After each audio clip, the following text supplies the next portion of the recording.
Question number 6 बात करता है which of the following statement is और are correct about trans fat. Trans fat को लेकर पूछा गया, बताएं कौन सी स्टेटमेंट आपकी करेक्ट है, कौन सा कथन आपका सही है।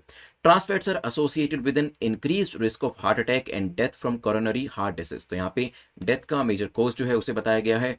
Trans fats are largely produced naturally but a small amount also occur artificially. Largely naturally ये अकर होते हैं लेकिन कुछ आर्टिफिशियली तौर पे भी होते हैं। FSSI has capped the amount of trans fatty acids in oils and fats to 2% by 2022 from the current permissible limit of 5%। सोचिए इसके बारे में, फिर करते हैं एक डिस्कशन कि क्या परसेंटेज है, क्या नुकसान होता है, क्या फायदे होते हैं, नेचुरल प्रोड्यूस होता है या आर्टिफिशियल तौर पे प्रोड्यूस होता है। सोचिए।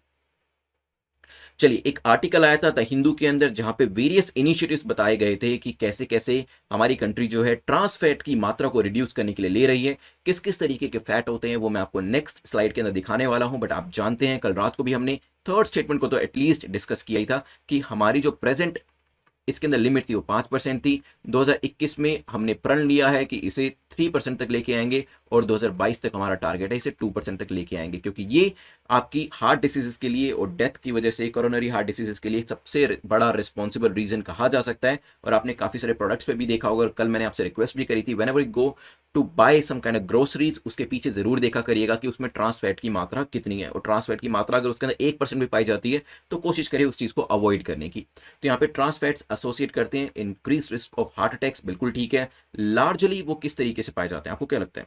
देखिए, trans fats are largely produced artificially but a small amount also occurs naturally. तो यहाँ पे ज्यादातर जो ट्रांस फैट्स होते हैं वो आर्टिफिशियली प्रोड्यूस किए जाते हैं और बहुत ही कम मात्रा में वो नेचुरली पाए जाते हैं। Thus in our diet there may be present an artificial TFA, trans fatty acids. हमारी जो डाइट होती है, जो भी हम स्नैक्स लेते हैं, यूजुअली उसके अंदर TFAs पाए जाते हैं और नेचुरल TFAs भी हो सकते हैं बट ज्यादातर आर्टिफिशियल ही होते हैं।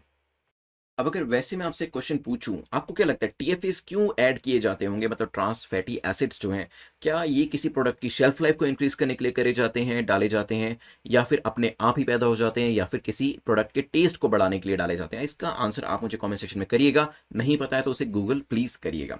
तो यहाँ पे सेकंड स्टेटमेंट आपकी इनकरेक्ट हो जाती है क्योंकि लार्जली आर्टिफिशियली तौर पर ये पैदा होते हैं, तो आंसर आपका हो जाएगा बी। चलिए, डिफरेंट टाइप्स के फैट हम देख लेते हैं यहाँ पर।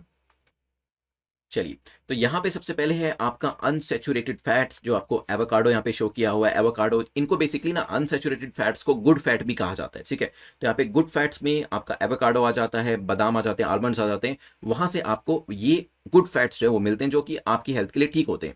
सैचुरेटेड फैट्स की बात करें तो कहा जाता है कि एनिमल प्रोडक्ट से आपको मिलते हैं, लेकिन इसका कंजम्पशन रेगुलेटरी तौर पे करना चाहिए। ज्यादा कंजम्पशन करेंगे अगर तो ये नुकसान पहुंचा सकते हैं। तो ये जो है, ये तो फर्स्ट वाले तो अच्छे हैं, सेकंड वाले रेगुलेटरी तौर पे यूज करने चाहिए, ज्यादा कंजम्पशन नहीं करना चाहिए, कि मात्रा एक लिमिट के अंदर ही इसका कंजम्पशन करना चाहिए। तीसरे आपके होते हैं ट्रांस फैट, जिसको कि बैड कोलेस्ट्रॉल के लिए भी जाना जाता है, और ये आपकी हेल्थ के लिए सबसे ज्यादा नुकसानदेह होते हैं और पार्शली सैचुरेटेड होते हैं और हाइड्रोजनेटेड होते हैं। तो नेक्स्ट टाइम जब भी आप जाते हैं, कोशिश करें आपके प्रोडक्ट्स के अंदर अनसैचुरेटेड फैट हो और यहाँ पे ट्रांस फैट की मात्रा ना के बराबर होनी चाहिए। चलिए,